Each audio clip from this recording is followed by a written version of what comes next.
जो सुख चाहो आपनो सगण राम की लें। प्रभु शरण जाइए रखिए सब अपराध विसार। जो भारत की सनातन धर्म है वो सर्वांगीण लाभ के लिए, संपूर्ण लाभ के लिए, संपूर्णता का लाभ है। कम सीमित प्रयास, सीमित मेहनत, सीमित समय, सीमित संसाधन का उपयोग करके असीम लाभ प्राप्त कराती हैं। सुबह का शौच स्नान, शुद्धि स्नान सिर्फ जल से पानी ऊपर डालने के लिए स्नान नहीं। जब नदी या जलाशय में स्नान करते हैं तो उस समय शरीर को रगड़ा जाता है, जिससे नस नाड़ियों में रक्त का संचार होता है। शरीर ठंडा हो जाता है, स्थिर हो जाती हैं रक्त का प्रवाह, मन का प्रवाह, चित्त का प्रवाह, वाणी की प्रवाह। और जब सूर्य को अंगूठे के बल खड़ा होकर के सूर्य को जल अर्घदान दिया जाता है तो एकाग्र होकर सूर्य की तरफ देखते हुए शरीर को ऊपर उठा करके पंजे के बल खड़े होकर के तो सूर्य से संपूर्ण ऊर्जा प्राप्त होती है। भोजन करने से जो भोजन ऊर्जा प्राप्त करने के लिए है और उस ऊर्जा, उस शक्ति को सेवा के लिए, सर्वांगीण विकास के लिए, सर्वांगीण लाभ के लिए, सेवा के लिए प्रयोग करने से सबका हित में अपना हित, सबके सम्मान में अपना सम्मान, सबके सुरक्षा में अपनी सुरक्षा, सभी की इच्छा, जो भी लाभ है वो सत्य से है। सत्य की धारणा, सत्य की ध्येय, वो सत्य सच्चिदानंद हमसे भिन्न रहकर भी भिन्न नहीं है। इसलिए एक काम समय में एक कार्य पहले विचार करें, फिर कार्य करें। कार्य करते समय विचार ना करें। यहाँ तक ऋषियों ने विचार करने की, क्योंकि विचार जो मत है, मत ही मतभेद पैदा करते हैं, इसलिए विचारों को ही सीमित कर दिया कि हमारा सबका उद्देश्य एक हो, विचार नहीं, उद्देश्य एक हो, सबका कल्याण, सब एक दूसरे के लिए कल्याणकारी हो, भिन्न रहकर भी अभिन्न अंग एक दूसरे के बने, भिन्नता अभिन्नता में परिवर्तित हो। यही संपूर्ण लाभ प्राप्त होता है। जिस तरह से किसान अन्न को, बीज को बोता है, उसी खेत में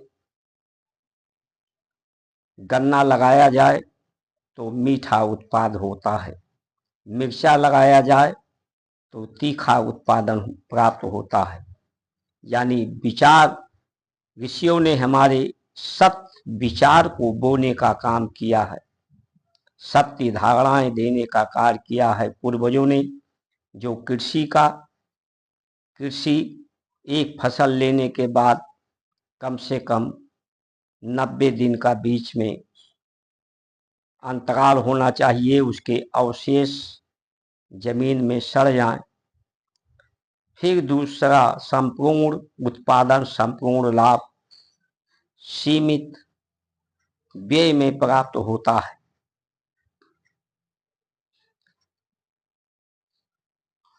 तो सीमित लाभ के लिए सीमित संसाधन में, जिससे विवाद ना हो, संपूर्ण लाभ सबको प्राप्त हो, आर्थिक समानता, राम के चरित्र चिंतन को अपना करके हम राम के शरण प्राप्त हों, ये दर्शन है। दर्शन क्योंकि वही ब्रह्म सीमित सूक्ष्म से अति सूक्ष्म रूप में संलिप्त है। तो उस सूक्ष्म को जानने के लिए जिनका जीवन लाभकारी है, उनका दर्शन करें। सत्संग का पर्याय उनके संग में जाएं, कुछ समय रहें, उनके आचार विचार, आहार, दिनचर्या को देखें, उनके लाभ को देखें। उनके लाभ को देखते हुए वो लाभ प्राप्त करने के लिए उस क्रिया को अपनाएं। ये है दर्शन। जो सद्ग्रंथ हैं वो संपूर्ण विस्तार को संक्षिप्त शब्दों में, वाक्यों में लिखे गए हैं। सार इसलिए सिर्फ पढ़ने लिखने प्रवचन करने से या राम का नाम जपने से, सीता का नाम जपने से ही शक्ति नहीं प्राप्त होती, जब तक उस मंत्र का कुछ समय अभ्यास करने के बाद ये मन स्वतः 24 घंटे इसमें जप होता रहता है।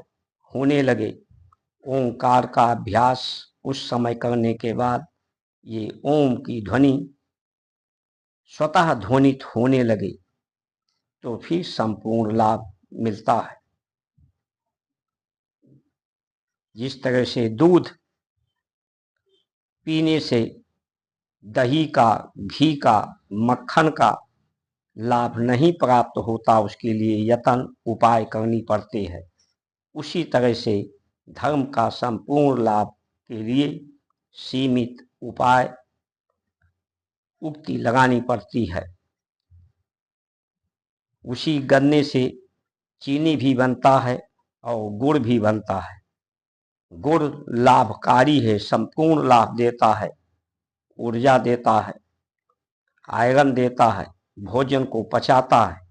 चीनी नुकसान करती है, भोजन को ना पचाती है, न पचाते देती है, रोग को पैदा करती है। इसीलिए संसार में जो भी रस है, ये जीवन है। मैं क्या हूँ, क्यों हूँ, जब तक इसका स्वयं का संज्ञान नहीं होगा, स्वयं के संज्ञान से ही परमात्मा का, संसार का संज्ञान प्राप्त होगा। इसलिए स्वयं में संलिप्त रहकर, स्वयं में अपने को समेट लेने पर, समाहित कर लेने पर संपूर्ण लाभ प्राप्त होता है। जय जय श्री राम।